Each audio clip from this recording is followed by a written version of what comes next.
And with us now, former Secretary of State, Lawrence Eagleburger. Thank you so much for being with us, Mr. Secretary. Yesterday, we got a press release that had a quote from you saying that you agreed with Joe Biden, that Barack Obama scares you too. Explain. It's right. Well, it's all been said so many times, but the basic point is that he doesn't have any experience. John McCain does. Obama has never had anything to do with foreign affairs. I think Biden is right when he says that he's going to be tested because nobody knows who he is or what he is. The testing may be fine. If he wins, I think he's going to be tested. If he doesn't win, I don't think we're going to have to worry about it because they know McCain. Mr. Secretary, it's Mika Brzezinski here. Nice to see you, sir. Yes, ma'am. Doesn't every president get tested, though, especially in his first year in office? I mean, is this being overblown, perhaps? No, look, I think what Joe Biden said is legitimate. Whether or not it's used politically is not the issue for the moment. I think it is highly likely that in the early stages of any new administration, particularly when the president is not well known, somebody who doesn't like us much is likely to take a crack at us to see how he reacts. Forget for a moment that this is an election year and that this is being taken as an election ploy. I think, frankly, it's a legitimate point that Biden has made, despite the fact that now I think he and his party wish he'd never said it. Wow. Mr. Secretary, some would argue that's the politics of fear being used right there with what you said, to say that someone would take a crack at us and that perhaps folks supporting John McCain are just trying to do anything to get the focus off the economy. Joe? Wasn't it Biden, though, Mika, that played the politics of fear against his own guy? Yeah, that could be. I guess, but Mr. Secretary, that's about what he just said. I know, but that's what's so vexing, Mr. Secretary, that Joe Biden would say, if you want another Cuban Missile Crisis or Berlin crisis or Bay of Pigs, vote for our guy. Well, look, again, all I can tell you is, let me act at least as having been in the business for a while and forget the politics of it. I think it is a probability that he would be tested, and the example, obviously, is John F. Kennedy and what's his name? Not Brezhnev. Anyway, the fellow who was running the Soviet Union at the time in Paris. Thank you, Khrushchev. So anyway, I think that's the kind of test, and if it's only that doesn't say much. If it's something that requires some sort of physical act in response to something, that's a different matter. Pat Buchanan.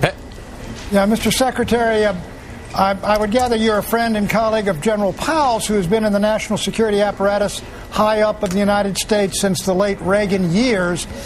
And yet when Colin Powell, with all that experience in defense and foreign policy, came out and basically denounced the McCain-Palin ticket, he attacked him for all manner of what seem extraneous things, robocalls, Sarah Palin, wrong views on the Supreme Court, William Ayers, and all these other things. Were you surprised by what General Powell did, and what is your take on why he did it?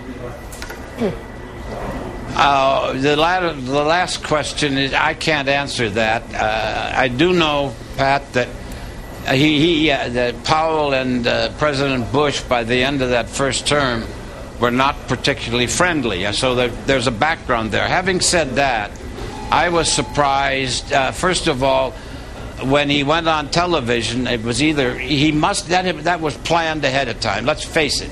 And it was planned so it would come out right about now, just before the election. And I'm surprised that General Powell would play that game. But he did, and he did so without letting McCain know what he was doing. I thought it was dirty pool, if you want me to be honest about it. Now, having said that, yes, I don't understand why he listed all these other things, and somebody's going to have to tell me how he's going to reconcile Obama on Iraq and Powell's earlier actions with regard to Iraq. I don't see how you can reconcile them. That's a fair question. Let me follow up on that if I could. Barack Obama won his nomination by trashing as mistaken and a blunder the war that General Powell himself sold to the nation, sold to the world, and still defends. You got it.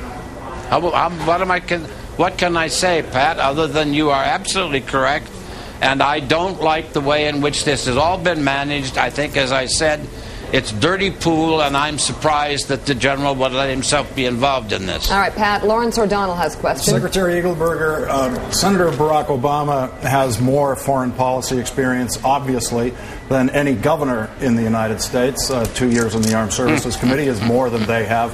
If you oppose his candidacy on the basis of a lack of experience, why didn't you oppose the candidacies of Governor Bush and Governor Reagan?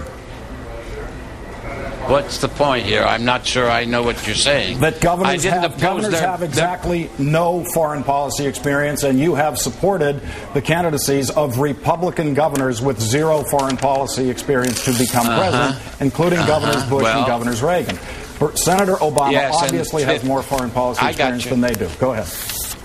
I got you. My point. Well, I'm not sure he's got more foreign policy experience than they do. But having said that, if you have to contrast these now, Reagan, who was he running against, and the same with President Bush.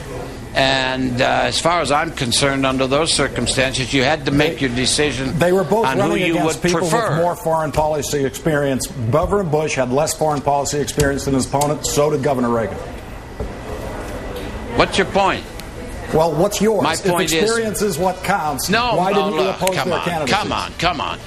Because, look, the fact of the matter is you have to judge it on the case in point. And in both Reagan's case and in Bush's case, they were running against people that I thought were not worth it and were certainly not good on foreign policy. In this particular case, the fact of the matter is that Governor Obama has far less foreign policy experience than the person he's running against, and that's where I come out on this thing. All right. If you want to get a novice in there, go ahead, but it's a mistake. All right, Lawrence Eagleburger, thank you very much for being with us this morning, Mr. Secretary. Thank you.